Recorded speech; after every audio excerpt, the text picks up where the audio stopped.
Brother, what's that? Welcome to another week of the Busted Electric Motorcycle series.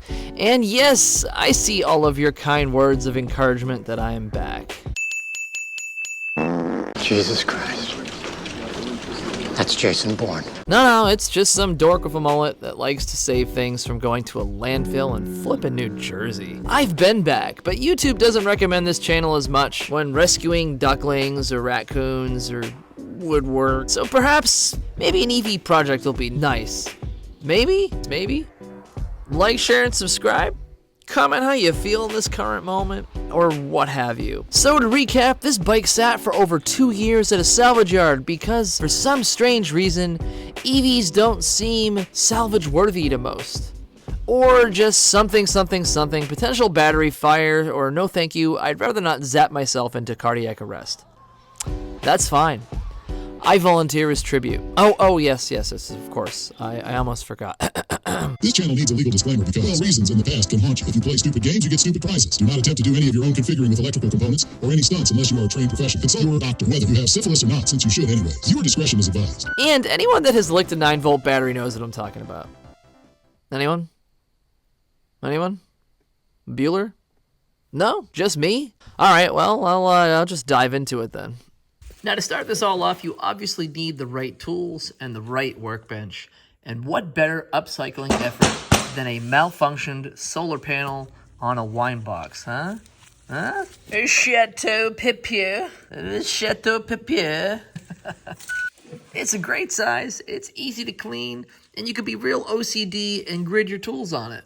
So, there's that. Alright, so breakdown of these components as we get to see them more. This is the vehicle control unit or receiver. This is the DC converter. And this is our can splitter. And then first thing we did was check all these fuses, you know? I mean, you'd laugh if it was something as ridiculous as just these fuses were puffed, but they were all good to go. So, no, it wasn't fuses. Alright, on door number 1, what do we got? Yeah, it's just fine. No surprises there. And then door number 2. Yep, he's looking just fine too. Of course. I shouldn't be upset. I mean, if it were that easy, we wouldn't have a show. I mean, if the guys at the salvage lot just missed this, maybe they just didn't want to go near it because they thought it was going to spontaneously catch fire, like every other EV they tell you about on the news. So, yeah. Whatever. We'll chalk that one up to the old proverbial, it is what it is. So, skiddly-dee. Can't be that lucky, but then again, this wouldn't be much of a series if it was just that. This is our wiring harness over yonder that goes up to all the controls on the handlebars. PlayStation directional pad, the power, the encoder, headlight switch, brake switch, throttle, you know, all that good stuff. So, and then this little guy right here, Duracool, what a name.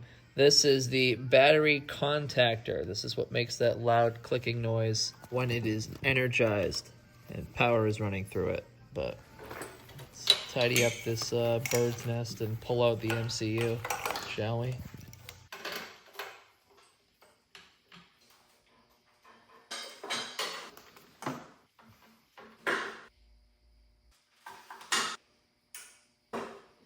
All right, here is the MCU pulled out, and this is a 3-phase, just like the best phase of the Marvel Cinematic Universe. We have the positive, the negative, the wiring harness that connects to pretty much the whole flat Earth, and then the phases themselves, as designated here by these obvious primary colors. Psych, the red was already taken for positive, so we get green instead. Now, this puppy has 150 amps and does continuous 60 to 72 volts. It is coupled by the 3-phase motor over yonder. So let's drop a beat and lay out all of the wires here and get this stuff prepped. Oop.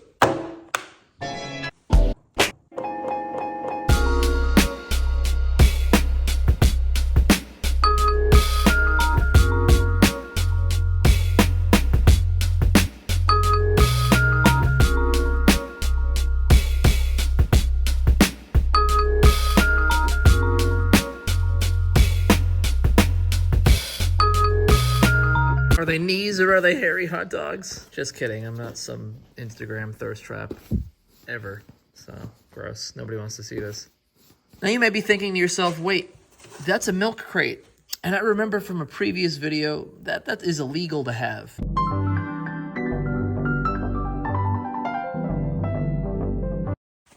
Once again, this is a legally acquired milk crate and does a fine job holding up this bike.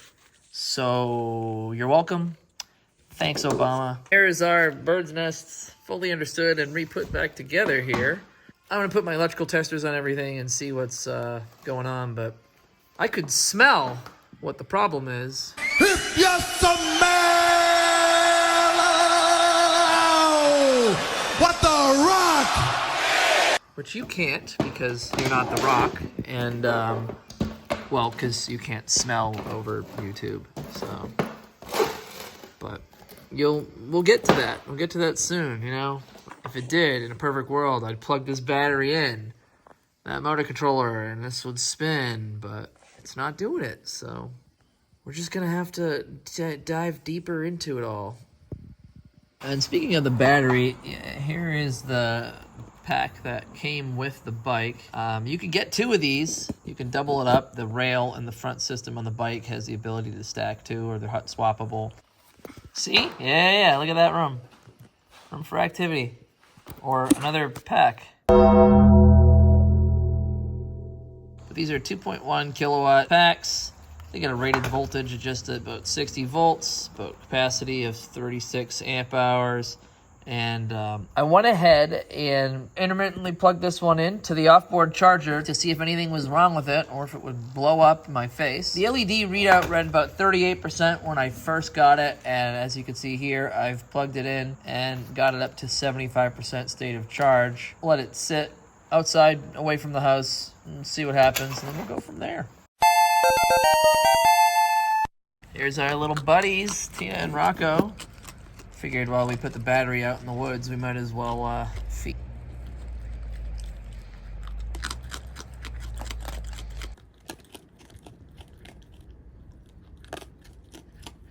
All right, we've tested all our electronics. Over here, Volcon was so kind to send the schematics so that you can very clearly see what's going on and all the wiring. But we're going to take apart what I believe to be the true suspect here.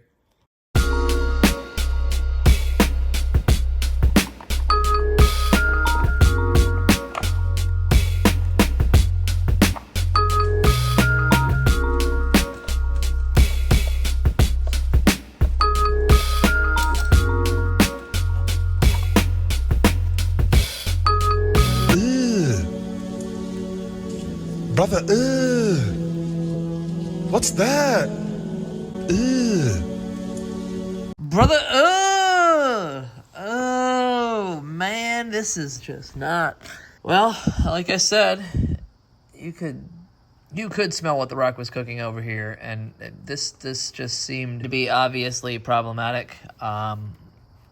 MCU failure. I mean, you don't have many components here, so generally it is going to be an MCU or a battery fire, or, you know, the contactors are actually one thing that usually a likely failure here, but this one tested and looked just fine. Frequent peak surges without time for a contactor to cool between each surge can cause it to fail, especially if the surge current's enough to overcome the over-travel spring that keeps the contacts in the closed position. So, anyways, this we're gonna order another part here. Brother, what's that? We're gonna order one of these up and continue to thoroughly look through everything. I am hell-bent on getting this bike running again, so it's gonna happen. So are some other things. Just you wait. Anyways, thank you all for being here. I hope you guys have a lovely, lovely day. And I'll see you all next week. Ciao.